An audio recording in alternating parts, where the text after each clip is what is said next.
wanted to introduce everyone. ನಮ್ಮ ಚಿತ್ರದ ನಾಯಕರು ಇದನ್ನು ಫಾರ್ಮಲಿ ಇಂಟ್ರೊಡ್ಯೂಸ್ ಮಾಡ್ತಾನೆ ಸರ್, ಎಲ್ಲರಿಗೂ ಗೊತ್ತಿರೋದೆ. ಸೊ ಇದು ಅವರ 30ಕ್ಕೂ ಹೆಚ್ಚು ಸಿನಿಮಾ ಈ ನಂಬರ್ ಸೇರ್ಕೊಂಡು ಹೋಗ್ತಾಯಿದ್ದೀನಿ. ಅಜಯ್ ರಾವ್ ಅವ್ರಿಗೆ ವೆಲ್ಕಮ್ ಮಾಡ್ತಾ ಇದ್ದೀವಿ. ಆ್ಯಂಡ್ ದೆನ್ ನಮ್ಮ ನಾಯಕಿ ಮಿಸ್ ನಿಶಾ ನಾರಾಯಣ್, ಕನ್ನಡಕ್ಕೆ ಇವರ ಮೊದಲ ಪಾದಾರ್ಪಣೆ. ಇವರು ಆ್ಯಕ್ಚುಲಿ ತೆಲುಗು ಸಿನಿಮಾಗಳಲ್ಲಿ 1-2 ಸಿನಿಮಾಗಳು ಮಾಡಿದ್ದಾರೆ, ಬಟ್ ಅದು ಬಿಟ್ಟರೆ ಕನ್ನಡದಲ್ಲಿ ಈಗ ಮೊದಲನೇ ಸಿನಿಮಾ. And so welcome Nisha. And director ಅಂತ ಕರೆಯೋದಕ್ಕಿಂತ ಆ್ಯಕ್ಚುಲಿ ಹೇಳಬೇಕು ಅಂದರೆ we have a very better relationship than that. ಆಪ್ತ ಮಿತ್ರ ಅಂತ ಹೇಳ್ಬೋದು ಅಥವಾ ಗುಡ್ ಫ್ರೆಂಡ್ ಅಂತ ಹೇಳ್ಬೋದು, ಏನೋ ಒಂದು ಕರಿಬೋದು ಆ್ಯಕ್ಚುಲಿ. ಸೊ ಆದ ನನ್ನ ಸ್ನೇಹಿತರಾದ ಮಂಜು ಶಿವರಾಜ್ ಅವ್ರಿಗೆ ಆತ್ಮೀಯ ಸ್ವಾಗತ. ಆ್ಯಂಡ್ ದೆನ್ ಅವ್ರಿಗೂ ಕೂಡ ಇಂಟ್ರೊಡಕ್ಷನ್ ಬೇಕಿಲ್ಲ. ಇವಾಗಿತ್ತಂತೂ ಯಾವ ಸಿನಿಮಾದ್ರೂ ನೀವು ಕಂಡೇ ಕಾಣಿಸ್ತೀರ ಸರ್. ನನಗಂತೂ ಒಂದು 5 ಸಿನಿಮಾದಂತೂ ಒಂದು 3 ಸಿನಿಮಾ ಕಾಣಿಸ್ತಿರ್ತಾರೆ ಆ್ಯಕ್ಚುಲಿ. ರಘುರಾಮನ್ ಕೊಪ್ಪ ಸರ್ಗೆ ಆತ್ಮೀಯವಾದ ಸ್ವಾಗತ. ಆ್ಯಂಡ್ ದೆನ್ ಇವತ್ತು ಬರೋಕ್ಕಾಗದೇ ಇರೋ ಆರ್ಟಿಸ್ಟ್ಗಳು ನಮ್ಮ ಸಿನಿಮಾದಲ್ಲಿ ಆ್ಯಕ್ಟ್ ಮಾಡಿರುವಂಥವ್ರು. ರಂಗಾಯಣ ಸರ್ ಶೂಟಿಂಗಲ್ಲಿದ್ದಾರೆ. Possibly Chitkala madam and Chitkala brother ಅವರು, ವೀಣಾ ಸುಂದರ್ ಅವರು, and then Vijay Chandur sir, Rangayana ಅವರು ಆಲ್ರೆಡಿ ಹೇಳಿದ್ದು. ಇವರೆಲ್ಲ ಬರೋ ಸಾಧ್ಯತೆಗಳಿದೆ. We are waiting for them. But ಎಷ್ಟೊತ್ತಿಗೆ ಬರ್ತಾರೋ ಗೊತ್ತಿಲ್ಲ. ಆಮೇಲೆ ಬಂದು ಜಾಯ್ನ್ ಆಗೋ ಚಾನ್ಸಸ್ ಇದೆ. ಆ್ಯಂಡ್ ದೆನ್ ಅಲ್ಲಿಂದ ನೆಕ್ಸ್ಟ್ ಹೋಗ್ಬೇಕಾದ್ರೆ ನಮ್ಮ ಚಿತ್ರದ ಸಿನಿಮಾಗೆ ಬೇಕಾಗಿರೋ ಒಂದು 4 ಅದ್ಭುತ ಹಾಡುಗಳನ್ನ ಕಂಪೋಸ್ ಮಾಡಿರುವಂಥ ನಮ್ಮ ಅಜನೀಶ್ ಲೋಕನಾಥ್ ಸರ್ಗೆ ನಾನು ಇಲ್ಲಿಂದನೇ ಆ್ಯಕ್ಚುಲಿ ಧನ್ಯವಾದಗಳನ್ನ ಹೇಳಿ ಮತ್ತು ವೆಲ್ಕಮ್ನ ಎರಡನ್ನೂ ಹೇಳಬೇಕು ಅಂತ ಇಷ್ಟಪಡ್ತೀನಿ. ಆ್ಯಂಡ್ ದೆನ್ ನನ್ನ ಮೇನ್ ಸಿನಿಮಾದ ನೆಕ್ಸ್ಟ್ ಮೇನ್ ವಾಟ್ ವಿಜುವಲೈಸೇಷನ್ ನೀವೇನು ನೋಡ್ತಾ ಇದ್ದೀರಾ, ಅದಕ್ಕೆ ಕಾರಣ ಆಗಿರೋ ನಮ್ಮ ಪ್ರದೀಪ್ ಪದ್ಮಕುಮಾರ್, ಇಲ್ಲೋ ಸರ್, ಓಕೆ, ಪ್ರದೀಪ್ ಪದ್ಮಕುಮಾರ್ ಅವ್ರಿಗೆ welcome. And he is the DOP of our film. And then ನಮ್ಮ ಬಸವರಾಜ ಅರಸ್ ಸರ್, ನಮ್ಮ ಸಿನಿಮಾದ ಎಡಿಟರ್ ಸಂಕಲನಕಾರರಾದ ಬಸವರಾಜ್ ಅವರ ಸರ್, ಅವ್ರಿಗೂ ವೆಲ್ಕಮ್. ನಮ್ಮ ಆರ್ಟ್ ಡೈರೆಕ್ಟರ್ ಅಮರ್ ಸರ್, ಅವ್ರಿಗೂ ನಮಗೆ ಹೃತ್ಪೂರ್ವಕ ಸ್ವಾಗತ ಹೇಳ್ತಾ ಇದ್ದೀನಿ. ಆ್ಯಂಡ್ ದೆನ್ ನಮ್ಮ ಸಿನಿಮಾದ ಕಾಸ್ಟ್ಯೂಮ್ ಡಿಸೈನರ್ ಆದ ರಂಜಿತ್ ಅವ್ರಿಗೆ ಕೂಡ ನಾನು ಹೃತ್ಪೂರ್ವಕ ವಂದನೆಗಳನ್ನ ಹೇಳ್ತಾ ಇದ್ದೀನಿ. ಇನ್ನು ಅದು ಬಿಟ್ಟರೆ ಇನ್ನು ವಂದನೆ ಎಲ್ಲ ಮುಗೀತು. ಇನ್ನು ಸಿನಿಮಾದ ಬಗ್ಗೆ ಹೇಳಬೇಕಂದ್ರೆ ನೀವೆಲ್ಲ ಆಲ್ರೆಡಿ ಕಾಣಿಸ್ತಾ ಇದೆ, people are watching it already. So ಇದು 1970s ನಡೆಯೋ ಒಂದು ಪ್ರೇಮ ಕಥೆ. ಸೊ ಪ್ರೇಮ ಕಥೆಯಲ್ಲಿ ಒಂಚೂರು ಟ್ವಿಸ್ಟ್ಗಳೆಲ್ಲ ಇದ್ದೇ ಇದೆ, but it is basically a love story in 1970, a retro story where Ajay Rao ಮತ್ತು ನಿಶಾ ನಾರಾಯಣ್ ಸರಳಾ ಸುಬ್ಬಾರಾವ್ ಆಗಿ ನಟಿಸಿರುವಂಥ ಕತೆ. ಸೊ ಇದು 1970s ಏನಕ್ಕೆ ಆ ಸಬ್ಜೆಕ್ಟ್ ಚೂಸ್ ಆಗಿದೆ ಅನ್ನೋದನ್ನೆಲ್ಲ ನೀವು ಆಲ್ರೆಡಿ ಟ್ರೇಲಲ್ಲಿ ನೋಡಿರ್ತೀರಾ, ಈಗ ಆಲ್ರೆಡಿ ಕಂಡಿದೆ. So if everything goes well, can we directly go to question sir? Ajay sir, 1 ನಿಮಿಷ ಸಿನಿಮಾ ಬಗ್ಗೆ just 1 minute short and sweet ಆಗಿ ಮಾತಾಡೋದು. ಸರಳಾ ಸುಬ್ಬಾರಾವ್ ಒಂದು ರೆಟ್ರೋ ಸಬ್ಜೆಕ್ಟ್ ಅಂತ ಎಲ್ರಿಗೂ ಟ್ರೈಲರ್ನಲ್ಲಿ ಕಂಡು ಬಂದಿದೆ. ಎಲ್ರಿಗೂ ಟ್ರೈಲರ್ ಇಷ್ಟ ಆಗಿದೆ ಅಂತ ಅಂದ್ಕೊಳ್ತೀನಿ. ಈ ಒಂದು ಸಿನಿಮಾದಲ್ಲಿ ವರ್ಕ್ ಮಾಡಿರ್ತಕ್ಕಂಥ ಎಕ್ಸ್ಪೀರಿಯನ್ಸ್, ಈ ಒಂದು ತಂಡದಲ್ಲಿ ಜೊತೆ ವರ್ಕ್ ಮಾಡಿರ್ತಕ್ಕಂಥ ಎಕ್ಸ್ಪೀರಿಯನ್ಸ್ ತುಂಬ ಖುಷಿ ಕೊಟ್ಟಿದೆ. ಲೈಫ್ ಟೈಮ್ ಮೆಮೊರಿ ಆಗಿ ಉಳ್ಕೊಳ್ಳುವಂಥ ಒಂದು ಸಿನಿಮಾ ಇದೆ. ನಾನು ಲಾಸ್ಟ್ ಪ್ರೆಸ್ ಮೀಟಲ್ಲಿ ಕೂಡ ಹೇಳಿದ್ದೆ, ಒಂದು ಹಿಸ್ಟ್ರಿಗೆ ಹೋಗಿ ಆ ಕಾಲಘಟ್ಟದಲ್ಲಿ ಜೀವಿಸುವಂಥ ಒಂದು ಅವಕಾಶ. ನಾನು 1980ಯಲ್ಲಿ ಹುಟ್ಟಿದ್ದು. ಈ ಸಿನಿಮಾ ನಾನು ಹುಟ್ಟಿರ್ತಕ್ಕಂಥ ಸಮಯದಲ್ಲಿ ನಡೆದಿರ್ತಕ್ಕಂಥ ಸಿನಿಮಾ. ನಾನು ನಮ್ಮ ತಂದೆ ತಾಯಿ ಎಷ್ಟು ರೊಮ್ಯಾಂಟಿಕ್ ಆಗಿದ್ದರು, ಆಮೇಲೆ ನಮ್ಮ ತಂದೆ ಹಾಕೊಳ್ತಿರ್ತಕ್ಕಂಥ ಉಡುಪುಗಳು, ಅವರು ಇದ್ದಂಥ ಶೈಲಿ, ಶಿಸ್ತು, ಇದೆಲ್ಲ ಆಲ್ಮೋಸ್ಟ್ ಹೋಲಿಕೆ. ಅಂದರೆ ಅವ್ರ ಥರನೇ ನಾನು ಜೀವಿಸಿದ್ದು. ಆಮೇಲೆ ಆಗಿನ ಕಾಲದಲ್ಲಿ ಸಿನಿಮಾಗಳು ಬರ್ತಾಯಿತ್ತು, ಅಮ್ಮ ಅವ್ರದ್ದು, ವಿಷ್ಣು ಸರ್ದು, ಅನಂತ್ ನಾಗ್ ಸರ್ದು. ಅವರು ಕನ್ನಡ ಭಾಷೆನ ಮಾತಾಡ್ತಿರ್ತಕ್ಕಂಥ ಸ್ಪಷ್ಟತೆ ಎಷ್ಟು ಚಂದವಾಗಿರ್ತಿತ್ತು. ಮತ್ತು ಅವರ ಅಭಿನಯದಲ್ಲಿ ಒಂದು ಮಧುರತೆ, ಅದೆಲ್ಲ ಕೂಡ ಮತ್ತೆ ನಾವು ಮರುಸೃಷ್ಟಿ ಮಾಡೋದಕ್ಕೆ ಒಂದು ಅವಕಾಶ ಸಿಕ್ಕಿತ್ತು. ಆ ಥರ ಸಿನಿಮಾದಲ್ಲಿ ಆ ಪಾತ್ರ ನನಗೆ ಸಿಕ್ಕಿದ್ದು. ಮಂಜು ಸ್ವರಾಜ್ ಅವರು ಮತ್ತು ಲೋಹಿತ್ ಅವರು ಅದು ಯಾಕೆ ಆಯ್ಕೆ ಮಾಡಿದ್ರು ನನ್ನ ಹತ್ರ ಬಂದರು. ಬಟ್ ನನಗೆ ಒಂದು ಅದೃಷ್ಟ ಅಂತ ಭಾವಿಸ್ತೇನೆ. ಆ ಥರದ್ದೊಂದು ನಿರ್ದೇಶಕರ ಆಲೋಚನೆ ಇದಕ್ಕೆ ಇವ್ನು ಸೂಟ್ ಆಗ್ತಾನೆ ಅನ್ನೋದೇ ಒಂದು ದೊಡ್ಡ ಪ್ರಶಂಸೆ. ಅದು ಒಂದು ಉಡುಗೊರೆ, ಒಂದು ಅವಾರ್ಡ್ ಅಂತ ಹೇಳ್ಬೋದು. ನಾನು ವೇದಿಕೆ ಮೇಲೆ ಲಾಸ್ಟ್ ಟೈಮ್ ಕೂಡ ಹೇಳಿದ್ದೆ, ನಾನು ಚಿಕ್ಕ ಮಗು ಥರ. ಅದು ಹೇಳೋದಕ್ಕೆ ಯಾರು ಹೆಂಗೆ ತೊಗೊಳ್ತಿರೋ ಗೊತ್ತಿಲ್ಲ, ಬಟ್ ಒಂದು ಫ್ಯಾಂಟಸಿ, ಒಂದು ಸೂಪರ್ ಮ್ಯಾನ್, ಸ್ಪೈಡರ್ ಮ್ಯಾನ್, ಒಂದು ಆ ಥರದ್ದೊಂದು ಬಟ್ಟೆ ಹಾಕ್ಕೊಂಡ್ರೆ ಒಂದು ಪವರ್ಸ್ ಹೆಂಗೆ ಬರುತ್ತೆ. ನನಗೆ ಆ ಕಾಲದಲ್ಲಿ ಅಂದರೆ ಕ್ಯಾಮ್ರಾ ಮುಂದೆ ನಿಂತ್ಕೊಂಡು ಆ ಥರ ಕಾಸ್ಟ್ಯೂಮ್ಸ್ ಹಾಕೊಂಡು, ಆ ಥರ ಮೇಕಪ್ ಹಾಕೊಂಡು, ಆ ಥರದ ಡೈಲಾಗ್ಸ್ ಆ ಥರದ್ದು ಒಂದು ವರ್ಲ್ಡಲ್ಲಿ ಆ್ಯಕ್ಟ್ ಮಾಡಬೇಕಾದ್ರೆ ಅಣ್ಣವ್ರ ಥರ ವಿಷ್ಣು ಸರ್ ಥರ ನನಗೆ ನಾನು ಫೀಲ್ ಮಾಡ್ಕೊಳ್ತಾ ಇದ್ದೆ ಒಂದೊಂದು ಫ್ಯಾಂಟಸಿ ಒಂದು ಸೂಪರ್ ಹೀರೋ ಅವರೆಲ್ಲ ಸೂಪರ್ ಹೀರೋಸ್ ನಮಗಿಲ್ಲ. ಸೊ ಅವ್ರ ಥರ ನಾನು ಆಗಿದ್ದೀನಿ ನನ್ನ ಹತ್ರ ಒಂದು ಒಳಗಡೆ ಒಂದು ಭ್ರಮೆ, ಒಂದು ಫೀಲ್. ಸೊ ಆ ಒಂದು ಖುಷಿ ಒಂದು ಚಿಕ್ಕ ಮಗುಗೊಂದು ಕೊಟ್ಟಿರ್ತಕ್ಕಂಥ ಒಂದು ಅವಕಾಶ ಅದು. ಬಹಳ ಎಂಜಾಯ್ ಮಾಡಿದ್ದೀನಿ. ಆ್ಯಂಡ್ ವ್ಯಾಲೆಂಟೈನ್ಸ್ ಡೇ, ಪ್ರೇಮಿಗಳ ದಿನಾಚರಣೆ ಪ್ರಯುಕ್ತ ಒಂದು ಪ್ರೀತಿಯ ವಾತಾವರಣ ಸೃಷ್ಟಿಯಾಗಿರೋಂಥ ಟೈಮಲ್ಲಿ ನಮ್ಮ ಸಿನಿಮಾ ರಿಲೀಸ್ ಆಗ್ತಾ ಇದೆ. ಈ ಸಿನಿಮಾನು ಒಂದು ಪ್ರೀತಿಯ ಸಂದೇಶ ಕೊಡುತ್ತೆ ಕಪಲ್ಸಿಗೆ, ಹೊಸದಾಗಿ ಮದುವೆ ಆಗಬೇಕಂತಿರೋರಿಗೆ, ಮದುವೆ ಆದವರು, ಪ್ರೇಮಿಗಳಿಗೆ. ಈ ಸಿನಿಮಾ ನೋಡಿದ್ರೆ ಬಹಳನೇ ಒಂದು ಖುಷಿ ಕೊಡುತ್ತೆ. ಎಲ್ಲ ಒಂದು ಕಡೆ ಪ್ರೀತಿ ಬಗ್ಗೆ ಇನ್ನೊಂಚೂರು ಇನ್ಸ್ಪೈರ್ ಮಾಡುತ್ತೆ. ಅವತ್ತು ರವಿ ಸರ್ ಪ್ರೇಮಲೋಕದ್ದು ಒಂದು ಇನ್ಸ್ಪಿರೇಷನ್ ಕೊಟ್ಟಿದ್ರು. ಗೊತ್ತಿಲ್ಲ ಅಷ್ಟು ಅಂದರೆ ನಮ್ಮೆಲ್ಲರದು ಒಂದು ಪ್ರಯತ್ನ, ಒಂದು ಬಯಕೆ ಸಿನಿಮಾ ಮೇಕರ್ಸ್ ಆಗಿರುತ್ತೆ ಆ ಥರದ್ದು ಒಂದು ಮ್ಯಾಜಿಕ್ ಸೃಷ್ಟಿ ಮಾಡಬೇಕು ಅಂತ. ಸೊ ಸರಳ ಶುಭರಾವ್ ಯೂನಿಟ್ಸ್ ಓನ್ಲಿ ಅದರದ್ದೇ ಆದಂಥ ಒಂದು ತಾಕತ್ತು, ಅದರದ್ದೇ ಆದಂಥ ಒಂದು ಶಕ್ತಿನಲ್ಲಿ ಒಂದು ಪ್ರೇಮವನ್ನು, ಒಂದು ಸಂದೇಶವನ್ನು ಕೊಡುತ್ತೆ. ನಾನು ಖುಷಿಯಾಗಿದ್ದೀನಿ, ನಾನು ಕಾತುರದಿಂದ ಕಾಯ್ತಿದ್ದೀನಿ. ಯಾಕಂದರೆ ಬಹಳಷ್ಟು ವರ್ಷಗಳ ಶ್ರಮ ಇವತ್ತು ತೆರೆ ಮೇಲೆ ಬರುವಂಥ ಸಂದರ್ಭ, ಕಾಲ ಕೂಡಿ ಬರ್ತಾ ಇದೆ. ಕಾಯ್ತಾ ಇದ್ದೀನಿ ತಾವೆಲ್ಲರೂ ಆಶೀರ್ವಾದ ಮಾಡಬೇಕು, ಪ್ರೇಕ್ಷಕರು ಬಂದು ಥಿಯೇಟ್ರಲ್ಲಿ ಸಿನಿಮಾ ನೋಡಬೇಕು, ಜನ ತುಂಬಿರ್ತಕ್ಕಂಥ ಚಿತ್ರಮಂದಿರಗಳನ್ನು ನಾನು ನೋಡಬೇಕು. ಆ ಥರದ ಆಸೆಗಳಲ್ಲಿ ಒಂದು ಕನಸಲ್ಲಿದ್ದೀನಿ. 12ನೇ ತಾರೀಕು ಸರಳ ಸುಮಾರು ಸಿನಿಮಾ ಬರ್ತಾಯಿದೆ. ಎಲ್ಲರೂ ನೋಡಿ ಆನಂದಿಸಿ ನನ್ನ ಆಶೀರ್ವದಿಸಿ. Thank you so much. Backlight ಅದು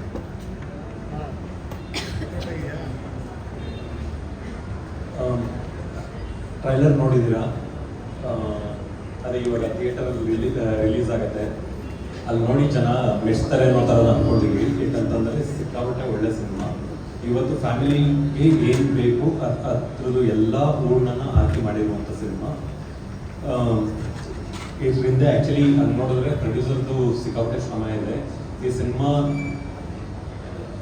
ಬಂದು ನನ್ನ ಕೆರಿಯರ್ನಲ್ಲಿ ಫಸ್ಟ್ ಟೈಮ್ ಒಂದು ಕಾದಂಬರಿನ ಆಧರಿಸ್ಕೊಂಡು ಮಾಡಿರುವಂಥ ಸಿನಿಮಾ ಇದೆ ಆ್ಯಕ್ಚುಲಿ. ಸೊ ಇಲ್ಲಿವರೆಗೆ ಹೇಳಿರಲಿಲ್ಲ ನಾವು. ಇದು ತ್ರಿವೇಣಿ ಅವ್ರದ್ದು ಒಂದು ಕಾದಂಬರಿ ಆಧಾರಿತ. ನಾವು ಫಸ್ಟು ಈ ಥರದೊಂದು ಸ್ಕ್ರಿಪ್ಟ್ ಮಾಡ್ಕೊಂಡು ಆದಮೇಲೆ ತ್ರಿವೇಣಿ ಅವ್ರದ್ದು ಕಾದಂಬರಿನ ಅಡಾಪ್ಟ್ ಮಾಡಿಕೊಂಡು ಮಾಡಿದ್ವಿ. ಆಮೇಲೆ ಎಲ್ಲರಿಗೂ ಗೊತ್ತಿರುತ್ತೆ ತ್ರಿವೇಣಿ ಅವ್ರದ್ದು ಕಾದಂಬರಿಗಳು ಇವತ್ತುವರೆಗೆ ಯಾವ್ಯಾವ ಸಿನಿಮಾ ಆಗಿದೆಯೋ ಕನ್ನಡದಲ್ಲಿ ಅದೆಲ್ಲ ತುಂಬ ಒಳ್ಳೆ ಸಕ್ಸಸ್ ಆಗಿರುವಂಥ ಸಿನಿಮಾ. ಪುಟ್ಟಣ್ಣ ಕಣಗಾಲ್ ಅವರು 2 ಸಿನಿಮಾ ಮಾಡಿದ್ರು ಅವ್ರದ್ದು,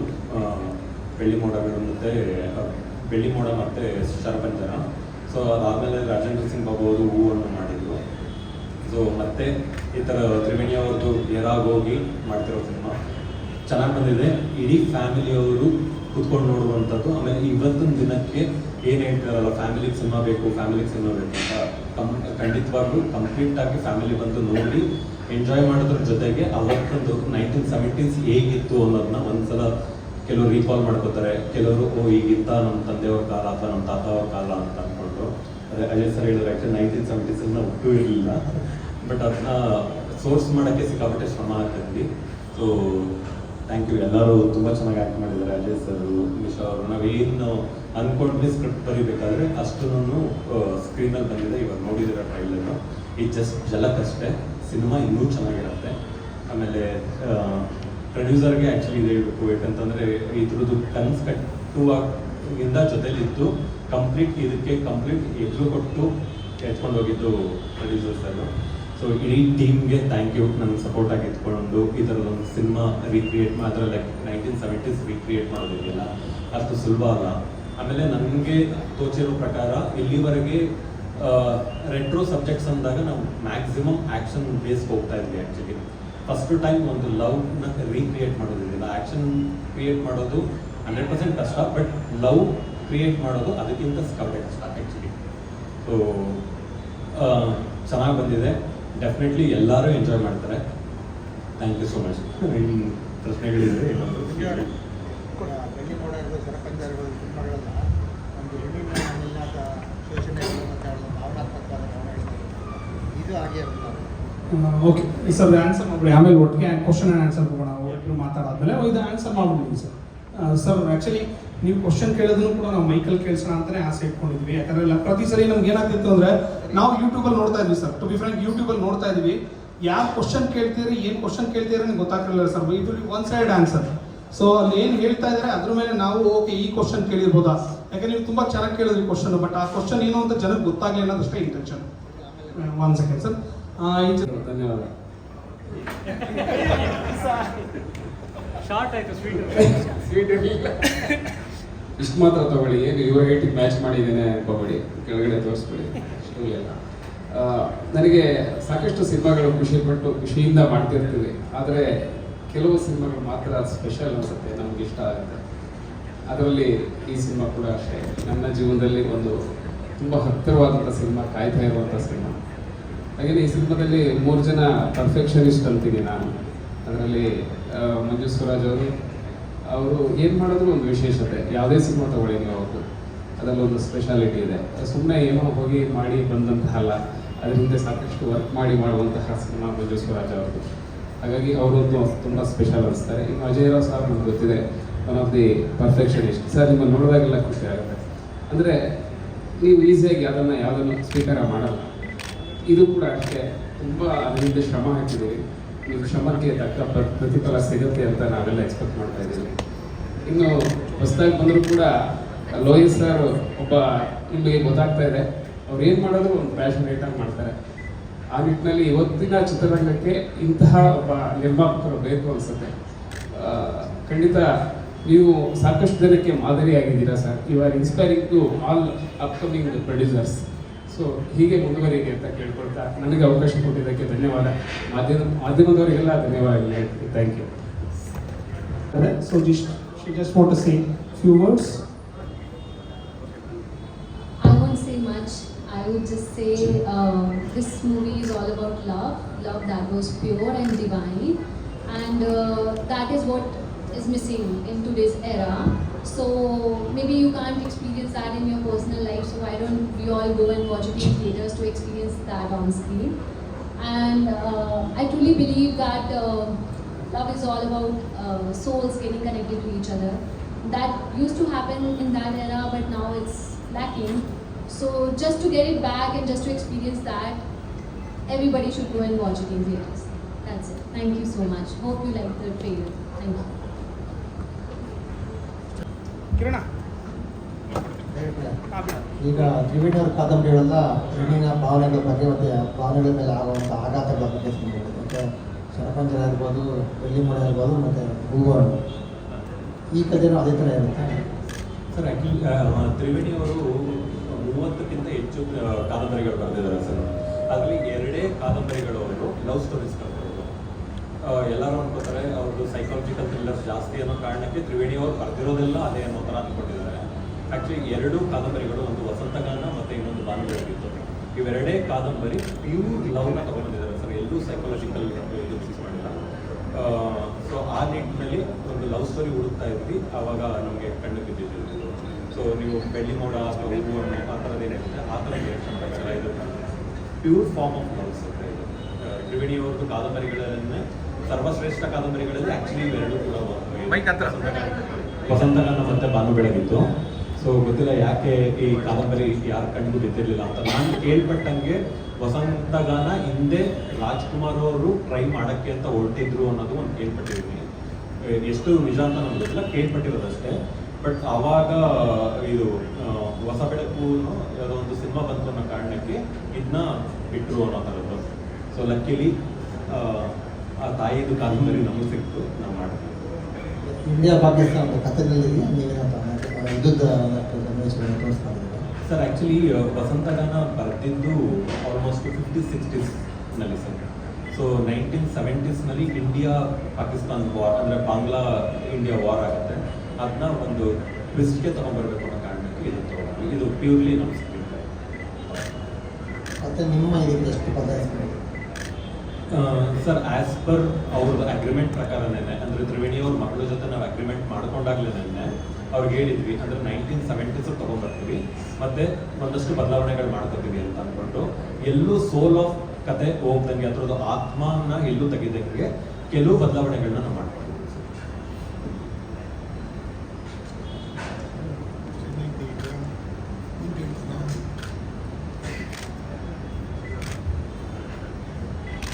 ಲೋಹಿತ್ ಸರ್, ನಿಮಗೆ ಪ್ರಶ್ನೆ. ಈ ನಾವೆಲ್ಸಿಂದ ಸಿನಿಮಾ ರೂಪಕ್ಕೆ ಬರೋದು ತುಂಬ ಸಿನಿಮಾಗಳು ಹಿಟ್ ಆಗಿದೆ, ಕೆಲವು ನಿಲ್ಲಕ್ಕೆ ಆಗಿರಲಿಲ್ಲ. ಈಗಿನ ತಲೆಮಾರಿಗೆ ಓದೋ ಅಭ್ಯಾಸ ಕಡಿಮೆ ಆಗ್ತಾ ಇದೆ. ಆ conversion as a cinema producer ಆಗಿ ಹೇಗೆ ನೋಡ್ತೀರಾ? ಸೊ ಓದೋದು ಕಡಿಮೆ ಆಗ್ತಾಯಿದೆ, ಬಟ್ ಏನಕ್ಕೆ ಅಂದರೆ ಈಗ as you know media is very strong. ಮೀಡಿಯಾಗಳು ಎವ್ರಿವನ್ ವಾಸ್ ವಾಚಿಂಗ್ ಟಿವಿ. ಮುಂಚೆ ಆದರೆ ಅದೇ ಒಂದು ಅಭ್ಯಾಸ ಇತ್ತು. ಬಿಕಾಸ್ ಅವ್ರಿಗೆ ಎಂಟರ್ಟೈನ್ಮೆಂಟ್ ಬೇಕು ಅಂದರೆ they have to go through books. ಆ ಥರ ಇತ್ತು. ಬುಕ್ ಓದೋದು ಒಂದು ಹವ್ಯಾಸ ಇತ್ತು. ಈಗ ಯಾರಿಗೂ ಓದೋ ಅಭ್ಯಾಸ ಇಲ್ಲ ಅಂತ ನೀವೇ ಹೇಳ್ಬಿಟ್ಟಿದ್ದೀರಾ ಆ್ಯಕ್ಚುಲಿ. ಸೊ ಅದ್ರ ಬಗ್ಗೆ ನಾವು ಏನು ಕಮೆಂಟ್ ಮಾಡೋಣ sir, because it's going at the moment people are not reading. Sir ಈಗ ನನಗೆ ಗೊತ್ತಿರೋ ಪ್ರಕಾರ ಒಂದು 4-5 ಜನ ಇದ್ದಾರೆ ಸರ್ ಓದೋ ಅಭ್ಯಾಸ ಇರೋರು, ಬಟ್ ಅದು ಎಲ್ಲರಿಗೂ ಗೊತ್ತಾಗೋದಿಲ್ಲ. That is the main thing. ಇವಾಗಲೂ ನಾನು ನೋಡಿರೋ ಪ್ರಕಾರ ಅಜಯ್ ಸರ್ ತುಂಬ ಓದ್ತಾರೆ. ಈಸ್ ಆಲ್ಸೋ ವೆರಿ ಲೋನ್ ಇದ್ದಾಗ ಅವ್ರು ಜಾಸ್ತಿ ಇಷ್ಟಪಡೋದು ರೀಡಿಂಗ್ ಅಂತ ನಾನು ಕೇಳ್ಪಟ್ಟೆ. ನಮ್ಮ ಮಂಜು ಸ್ವರಾಜ್ ಸರ್ ಓದೋ ಅಭ್ಯಾಸ ಇದೆ. ನನಗೆ ಗೊತ್ತಿರೋ ಪ್ರಕಾರ ಇನ್ನೂ ಅಭ್ಯಾಸ ಇದೆ, ಬಟ್ ಕಮ್ಮಿ ಆಗಿದೆ. ನೀವು ಹೇಳ್ತಾರೆ that is what answer. Sir ಈಗ 1970 ಅದೊಂದು ರೀಕ್ರಿಯೇಟ್ ಮಾಡಬೇಕಲ್ಲ ಸರ್, ಪ್ರಿಪ್ರೇಷನ್ ಆಗಿತ್ತು ಡೈರೆಕ್ಟರ್. ಅಂದರೆ ನಿಮ್ಮ ಡೈಲಾಗ್ಸ್ ಇರ್ಬೋದು, ಲೊಕೇಶನ್ ಇರ್ಬೋದು, ಅದು ಹೇಗೆ ತುಂಬ ಚಾಲೆಂಜಿಂಗ್ ಇತ್ತ ಹೇಗೆ ಅಂತ ಸ್ವಲ್ಪ ಹೇಳಿ ಸರ್. ಸರ್ ಆ್ಯಕ್ಚುಲಿ ಸಿಕ್ಕಾಪಟ್ಟೆ ಚಾಲೆಂಜಿಂಗ್ ಇತ್ತು, ಅದು ಹೇಳೋಕ್ಕಾಗಲ್ಲ. ಆ್ಯಕ್ಚುಲಿ ಸಿಕ್ಕಾಪಟ್ಟೆ ಚಾಲೆಂಜಿಂಗು. ಒಂದು ಲಕ್ಕಿಲಿ ಏನಂತ ಅಂದರೆ ಮೂಲ ಕತೆ ನಡೆಯೋದು ಮೈಸೂರು ಪ್ರಾಂತ್ಯದಲ್ಲ. ನನ್ನ ಇನ್ನೂ ಒಂದು ಸ್ವಲ್ಪ ರೆಟ್ರೋ ಸ್ಟೈಲ್ ಉಳಿಸ್ಕೊಂಡಿರೋದು ಮೈಸೂರು ಒಂದೇ. ನನ್ನ ಅಲ್ಲಿ ತುಂಬ ಒಳ್ಳೆ ಮನೆ ಸಿಕ್ತು ನಮಗೆ. ಹತ್ತತ್ರ 100 ಎಷ್ಟು ವರ್ಷ 1932ರಲ್ಲಿ ಕಟ್ಟಿರುವಂಥ ಒಂದು ಮನೆ ಸಿಕ್ತು. ಆಮೇಲೆ ಗೊತ್ತಿರುತ್ತಲ್ಲ ಸರ್, ಮೈಸೂರಿನಲ್ಲಿ ಒಂದಷ್ಟು ಪಳವಳಿಕೆಗಳಿದ್ದಾವೆ ಆ್ಯಕ್ಚುಲಿ. ಅದು ಡೈಲಾಗ್ಸಲ್ಲಿ ಹೇಳಿದ್ರಿ, ಡೈಲಾಗ್ಸ್ ಆ್ಯಕ್ಚುಲಿ ನಮ್ಗೆ ಹೆಲ್ಪ್ ಮಾಡಿದ್ದೇನೆ 1960s ಇಂದ 1970s ಸಿನಿಮಾಗಳನ್ನ ತುಂಬ ಅಬ್ಸರ್ವ್ ಮಾಡಿದ್ವಿ. ಅವತ್ತೊಂದು ದಿನಕ್ಕೆ ಹೇಗೆ ಕನ್ನಡ ಬಳಸ್ಕೊತಾ ಇದ್ರು ಪ್ರತಿಯೊಂದು ಪದಗಳು ಅಂತ ಅಂದ್ಬಿಟ್ಟು. ಸೊ ಅವೆಲ್ಲನೂ ಕಂಪ್ಲೀಟು ಟೇಬಲ್ ವರ್ಕ್ ಮಾಡಿದ್ವಿ ಸರ್, ಇನ್ಕ್ಲೂಡಿಂಗ್ ಕಾಸ್ಟ್ಯೂಮ್ಸು. ಆಗ ನೋಡಿದ್ರೆ ಆ್ಯಕ್ಚುಲಿ ರಂಜಿತ್ ಅವರು ಕಾಸ್ಟ್ಯೂಮ್ ಮಾಡಿದ್ದು ಫಸ್ಟ್ ಟೈಮ್ ಅವರು ಮಾಡಿದ್ದು. ಈ ಥರದೊಂದು ದೊಡ್ಡ ಚಾಲೆಂಜ್ ಆ್ಯಕ್ಚುಲಿ ಅವ್ರಿಗೆ ರೆಟ್ರೋ ಕ್ರಿಯೇಟ್ ಮಾಡೋಕ್ಕೆ. ಆಮೇಲೆ ನಾವು ಯಾವಾಗ ಇದನ್ನ ತಗೊಂಡ್ವಿ, ಪ್ರತಿಯೊಂದು ಲೈಕ್ ಇನ್ಕ್ಲೂಡಿಂಗ್ ಕಾಲುಂಗ್ರದಿಂದ ಹಿಡಿದು, ತಾಲಿಯಿಂದ ಹಿಡಿದು, ಇವ್ರು ಹಾಕೋ ಹೀರೋ ಸರ್ ಹಾಕೋ ಬೆಟ್ಟಗಳಿಂದ ಹಿಡಿದು, ಕಾಲರಿಂದ ಹಿಡಿದು. ಆಮೇಲೆ ತುಂಬ ಜನ ನಾವು ಅನ್ಕೋತೀವಿ ಆ್ಯಕ್ಚುಲಿ ರೆಟ್ರೋ ಅಂದ ತಕ್ಷಣ ದೊಡ್ಡ ಕಾಲರ್ ಅಂತ ಅಂದ್ಬಿಟ್ಟು. ಆ್ಯಕ್ಚುಲಿ 1970s ಇರಲಿಲ್ಲ ಸರ್. ಆ್ಯಕ್ಚುಲಿ ಅವೆಲ್ಲರೂ ತುಂಬ ಸೂಕ್ಷ್ಮ ಗಮನಿಸಿದ್ವಿ ನಾವು ಆ್ಯಕ್ಚುಲಿ.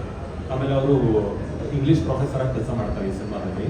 ಅಲ್ಲಿ ಅವ್ರಿಗೆ ಯೂಸ್ ಮಾಡೋ ಸೂಟು, ಅದಕ್ಕೆ ಎಷ್ಟು ಬಟನ್ಸ್ ಇತ್ತು ಅಂತ ಕೂಡ ಸ್ಟಡಿ ಮಾಡಿದ್ವಿ ಆ್ಯಕ್ಚುಲಿ. ಯಾಕಂದರೆ ಇವಾಗ 2 ಬಟನ್ ಇದೆ, ಆವಾಗ ಬೇರೆ ಥರ ಇತ್ತು. ಆ ಥರದ್ದೆಲ್ಲನೂ ಪ್ರಿಪ್ರೇಷನ್ಸ್ ಆಗಿತ್ತು. ಮೋರ್ ಓವರ್ ಇದಕ್ಕೆ ನಿಜವಾಗ್ಲೂ ಬೆಂಬಲವಾಗಿ ನಿಂತ್ಕೊಂಡಿದ್ದು ಪ್ರೊಡ್ಯೂಸರೇ. ಯಾಕಂತಂದರೆ ಒಂದು ರೆಟ್ರೋ ಕ್ರಿಯೇಟ್ ಮಾಡ್ತೀವಿ ಅಂತ ಅಂದಾಗ ಆಬ್ವಿಯಸ್ಲಿ ದುಡ್ಡು ಸಿಕ್ಕಾಪಟ್ಟೆ ಖರ್ಚಾಗುತ್ತೆ. ಯಾಕಂತಂದರೆ ನಿಮಗೆ ರೆಟ್ರೋ ಕ್ರಿಯೇಟ್ ಮಾಡ್ತಿದ್ವಿ ಅಂದ ತಕ್ಷಣ ಬರೀ ಲೊಕೇಶನ್ನು, ಲೊಕ್ಯಾಲಿಟಿ ಮಾತ್ರ ಆಗಲ್ಲ. ಇವತ್ತೊಂದು ಜನಗಳನ್ನ ಅವಾಯ್ಡ್ ಮಾಡಬೇಕಾಗುತ್ತೆ ರೋಡ್ಸಲ್ಲಿ, ಈ ಥರದ್ದೆಲ್ಲ ಇರುತ್ತೆ. ಆ ಥರ ಚಾಲೆಂಜ್. ಎಲೆಕ್ಟ್ರಿಕ್ ಕೇಬಲ್ಸು, ಆಮೇಲೆ ಸ್ಕ್ಯಾನರ್ಸ್ಗಳು, ಆಮೇಲೆ ನಿಮಗೆ ಗೋಡೆ ಮೇಲಿರೋ ಭಿತ್ತಿ ಚಿತ್ರಗಳು, ಇವೆಲ್ಲ ಇರುತ್ತೆ. ಆಮೇಲೆ ನಾವಲ್ಲಿ ಮಹಾರಾಜ ಕಾಲೇಜು, ಆಮೇಲೆ ಹಾಸ್ಪಿಟಲ್ಸ್, ಈ ಥರದ್ದೆಲ್ಲನೂ ಚೂಸ್ ಮಾಡಿದ್ವಿ ಆ್ಯಕ್ಚುಲಿ ಅಲ್ಲಿ. ಈಗ ನೀವೇನು ಹಾಸ್ಪಿಟಲ್ ನೋಡಿದ್ರು ಅದು ಕಂಪ್ಲೀಟ್ ಸೆಟ್ ಸರ್ ಅದು ಆ್ಯಕ್ಚುಲಿ. ಸೊ ಆ ಥರದ್ದು ದುಡ್ಡಿನ ಹಾಕೊಂಡು ಅದು ಗೊತ್ತಿರುತ್ತೆ ಸರ್ ಯಾರು ಬೇಕು ನಮಗೆ ಇದಕ್ಕೆ ಅಂತ. ಅದು ಆಯ್ಕೆ ಮಾಡ್ಬೇಕು ನಮ್ಗೆ ಸಿಗ್ತದೆ.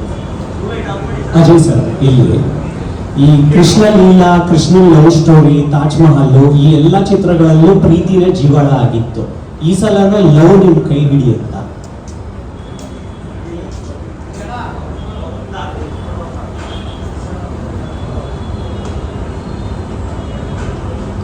ಏನು ಅಷ್ಟೇ ಇನ್ನೊಂದ್ಸಲ ಹೇಳ್ಬೇಕಾ? ಇಲ್ಲ ಅರ್ಥ ಆಯ್ತಲ್ಲ. ಅದ್ರಲ್ಲಿ ಪ್ರೀತಿ ಜೀವನ ಆಗಿತ್ತು, ಇದರಲ್ಲೂ ಪ್ರೀತಿನೇ ಜೀವನ. ಕೈ ಹಿಡಿಯತ್ತ ನಿಮಗಿರೋ ಪ್ರಶ್ನೆ ನನಗೂ ಅದೇ ಇರೋ ಪ್ರಶ್ನೆ. ಈ ಪ್ರತಿಯೊಂದು ಸಿನಿಮಾ ಮಾಡಬೇಕಾದ್ರೆ ಎಲ್ಲ ಕಲಾವಿದರು ಕೈ ಹಿಡೀಲಿ, ಇದೊಂದು ಸಿನಿಮಾ ಮತ್ತೊಂದು ದಾರಿದೀಪ ಆಗಲಿ, ಇನ್ನೊಂದು ಮೈಲಿಗಲ್ಲಾಗಲಿ ಅಂತಲೇ ಆಸೆ ಪಡ್ತಾರೆ. ಸೊ ಹಾಗಾಗಿ ಅಷ್ಟು ವರ್ಷಗಳಿಂದ ಅಷ್ಟು ಡೆಡಿಕೇಟೆಡ್ ಆಗಿ, ಅಷ್ಟು ಶ್ರದ್ಧೆಯಿಂದ ಇದರಲ್ಲಿ ಇನ್ವಾಲ್ವ್ ಆಗಿನೇ ಕೆಲಸ ಮಾಡಿದ್ದೀನಿ. ಹಾಗಾಗಲಿ ಅಂತ ಆಶಿಸ್ತಾ ಇದ್ದೀನಿ. ಅದು ಪ್ರಶ್ನೆ ನನಗೂ ಪ್ರಶ್ನೆನೇ ಅದು. ಯಾವಾಗಲೂ ರಿಲೀಸ್ ದಿನನೇ ಅದ್ರ ಉತ್ತರ ಸಿಗೋದು. ಆಗುತ್ತಾ ಅಂತ ನಾನು ಇವತ್ತೇ ಭವಿಷ್ಯವಾಣಿ ನುಡಿಯೋದು ಕಷ್ಟ ಆಗ್ಬೋದು. ಅದೃಷ್ಟ ಎಲ್ಲಿಂದ ಎಲ್ಲಿಗಾದ್ರೂ ತೊಗೊಂಡೋಗ್ಬೋದು, ಅಲ್ಲಿಗೆ ಇರ್ಬೋದು.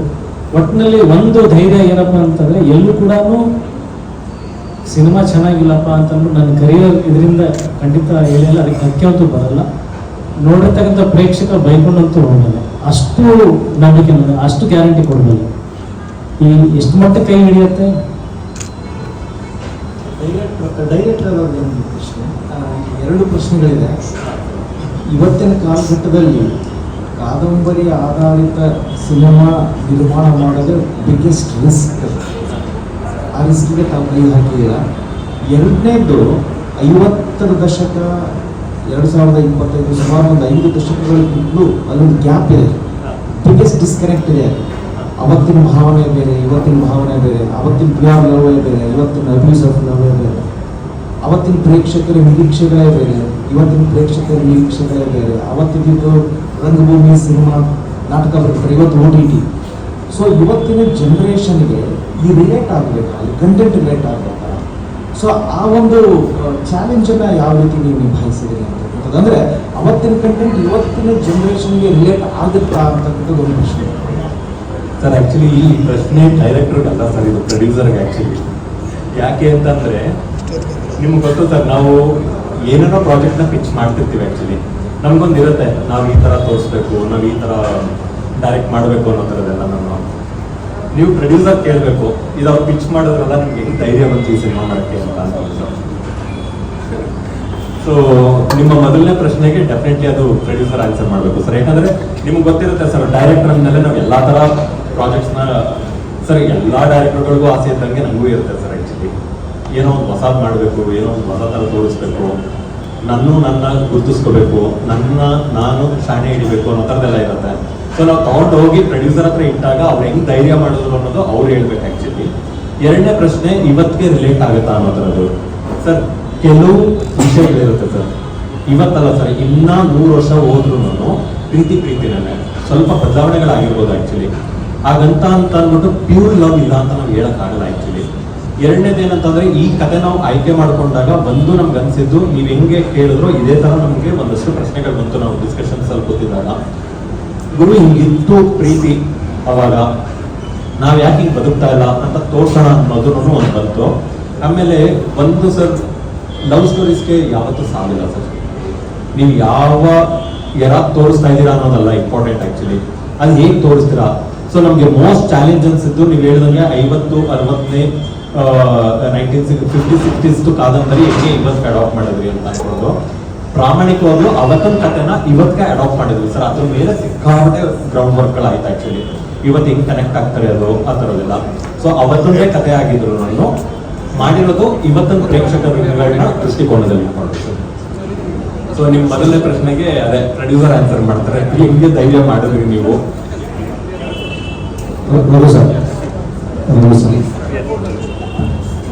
ಮುಂಚೆ ಅಂದರೆ ಸಿನಿಮಾದಲ್ಲಿ ಒಬ್ಬ ನಾಯಕರನ್ನ ಎಷ್ಟು ಇಂಪಾರ್ಟೆಂಟ್ ಆಗಿರ್ತಿದ್ರು, ಜೊತೆಗೆ ಕೆಲಸ ಮಾಡುವಂತಹ ಸಹನಟು ಕೂಡ ಇಂಪಾರ್ಟೆಂಟ್ ಆಗಿರ್ತಿದ್ರು. ಅದು ಫಾರ್ ಎಕ್ಸಾಂಪಲ್ ನಾನು ನರಸಿಂಹರಾಜರಿಂದ ತಗೋತೀನಿ. ಅದು ಆಯಾ ಕಾಲಘಟ್ಟಕ್ಕೆ ಬಂದಂಗೆ ಇತ್ತೀಚೆಗೆ ಕೊನೆಗೆ ಹೇಗಾಯ್ತಂದ್ರೆ, ರಂಗಾಯಣರು ಡೇಟು ಸಿಕ್ಕರೆ ಮಾತ್ರ ಹೀರೋ ಇಟ್ಕೊಂಡು ಸಿನಿಮಾ ಮಾಡೋಣ ಅಂತ ಪಾಯಿಂಟ್ ಬಂತು. ಅದ್ರ ಜೊತೆ ಚಿಕ್ಕಂದ್ರು ಕೂಡ ಬಂತು ಇತ್ತೀಚೆಗೆ. ಅಂದರೆ ನಾನು ನಿಮ್ಮ ಸಿನಿಮಾನ ನೋಡ್ತಿರೋದ್ರಿಂದ ನೀವು ತುಂಬ ಬ್ಯುಸಿ ಆಗಿದ್ದೀರಿ, ಬಹಳಷ್ಟು ಸಿನಿಮಾಗಳಲ್ಲಿ ನೀವು ಕಾಣಿಸ್ಕೊತಿದ್ದೀರಿ. ಸೊ ಈ ಸರಳ ಸುಬ್ಬರಾವ್ ಸಿನಿಮಾಗೆ ನೀವು ಕೊಟ್ಟಂಥ ಡೇಟ್ಸ್ ಎಷ್ಟು ದಿನ ಆಗಿತ್ತು, ಎಷ್ಟು ಡೇಟ್ ಕ್ಯಾನ್ಸಲ್ ಆಯಿತು, ಎಷ್ಟು ಸಿನಿಮಾಗಳನ್ನ ಮಾಡಿದ್ರಿ, ಎಷ್ಟು ದುಡ್ಡು ಮಾಡಿದ್ರಿ ಅಂತ? ಇಲ್ಲ, ತುಂಬ ದಿನ ನಾನು ವರ್ಕ್ ಮಾಡಲಿಲ್ಲ ಇದರಲ್ಲಿ. ಒಂದು 6 ದಿನ ಅನ್ಸುತ್ತೆ ಟೋಟಲ್ ಆಗಿ ನಾನು ವರ್ಕ್ ಮಾಡಿ. 6 ರಿಂದ 7 ದಿನ ಇರಬೇಕು, ಅದೇ 6 ರಿಂದ 7 ದಿನ ಅಷ್ಟೇ. ಡೇಟ್ ಕ್ಲಾಶ್ ಆಗೋದು ಇದ್ದೇ ಇರುತ್ತೆ, ನಿಮ್ಗೆ ಗೊತ್ತಿದೆ. ಎಲ್ಲೋ ಒಂದು ಕಡೆ ಅದನ್ನು ಮ್ಯಾಚ್ ಮಾಡಿಕೊಂಡು ಅಡ್ಜಸ್ಟ್ ಮಾಡ್ಕೊಂಡು ಹೋಗಿ ಕೊನೆಗೆ ಸುಲಭ ಆಯಿತು ಈ ಸಿನಿಮಾ. ನನಗೆ ಈ ಸಿನಿಮಾ ಮಾಡಲೇಬೇಕು ಅಂತಿತ್ತು. ನನಗೆ ಮಂಜು ಸರ್ ಅವ್ರ ಕತೆ ಹೇಳಿದಾಗ, ಲೋಹಿತ್ ಸರ್ ಮಾತಾಡಿದಾಗ ಈ ಸಿನಿಮಾ ಬರಬಾರ್ದು ಅಂತ. ಅಂದರೆ ಇದರಲ್ಲಿ ಆ್ಯಕ್ಟ್ ಮಾಡಿದವ್ರು ಎಲ್ಲರೂ ಅದನ್ನೇ ಹೇಳ್ತಾರೆ ಅನ್ಸುತ್ತೆ. ಅಂದರೆ ಅದಷ್ಟು ಕುತೂಹಲವಾಗಿದೆ. ಅಂದರೆ ಈ ಥರ ಸಿನಿಮಾದಲ್ಲಿ ನಾವು ಭಾಗಿಯಾಗಿದ್ದೀವಲ್ಲ ಅಂತ ನಮ್ಮ ಜೀವನ ಪೂರ್ತಿ ನೆನ್ಪಿಟ್ಕೋಬೋದು. ಹಾಗಾಗಿ ಖಂಡಿತ ಯಾರು ಈ ಸಿನಿಮಾನ ಬಿಡಲ್ಲ ಅನ್ಸುತ್ತೆ ಈ ಕತೆ ಕೇಳಿದಾಗ.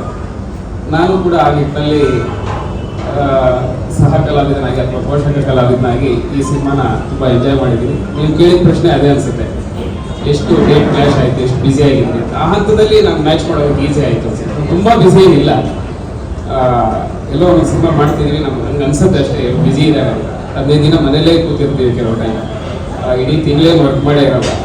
ನೋಡೋರಿಗೆ ಮಾತ್ರ ಆ ಸಿನಿಮಾಗಳು ಬಂದಾಗ ಬ್ಯುಸಿ ಇದ್ದಾರೆ ಅನ್ಸುತ್ತೆ. ನಾವು ಬ್ಯುಸಿ ಥರ ಆ್ಯಕ್ಟು ಮಾಡ್ತೀವಿ ಒಂದೊಂದಷ್ಟು, ಹಾಗಿದ್ದೀವಿ ಅನ್ನೋ ಥರ. ಬರೋ ಸಿನಿಮಾలో ನೀವೇ ಇದ್ದೀರಾ. ಧನ್ಯವಾದ. ಅಜಯ್ ಅವರೇ, ಇದು ಮಾಡಿ ಕೇಳಿದ್ರೆ ಅದೇ ಅದು ಬ್ಯಾಲೆನ್ಸ್ ನೋಡ್ಬೇಕು ಸರ್. ಒಂದು ಕೋಟಿ ಇಲ್ಲ IT ರೈಡ್ ಆಗಬೇಕು ಸರ್. ಅಜಯ್ ಅವರೇ, ಇಲ್ಲಿ ಈಗ ಪ್ರತಿಯೊಂದು ದಶಕಗಳು 50, 60, 70 ದಶಕಗಳು ಸಿನಿಮಾಗಳ ಮೇಕಿಂಗ್ ಇದೆ, ಆ ಶೈಲಿಗಳ ಬದಲಾಗ್ತಾ ಬಂದಿದೆ. ಹಳೆ ಚಿತ್ರಗಳು ನೋಡ್ತಾ ಇದ್ದಂಗೆ ಪ್ರತಿಯೊಂದು ದಶಕಕ್ಕೂ ಕೂಡ ಬದಲಾವಣೆ ಇದೆ. ಈ 70ರ ದಶಕದ ಸಿನಿಮಾಗಳು ಒಂದಷ್ಟು ಇವಾಗ ತಲೆಯಲ್ಲಿ ಇಟ್ಕೊಂಡು ಆ ಒಂದು ಕಾಲಘಟ್ಟದ ಪಾತ್ರ ನಿಭಾಯಿಸಬೇಕಾದ್ರೆ ಎಷ್ಟು ಚಾಲೆಂಜಿಂಗ್ ಆಗುತ್ತೆ. ನೀವು ಕೇಳ್ತೀರ ಸಿನಿಮಾಗಳು ಮಾಡೋ ಶೈಲಿ ಬದಲಾಗಿದೆ ಅಥವಾ ಶೈಲಿನ ಬದಲಾಯ್ತಾವ.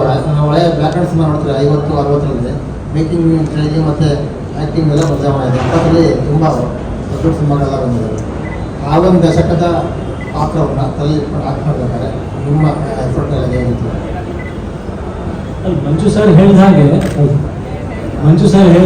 ಇದು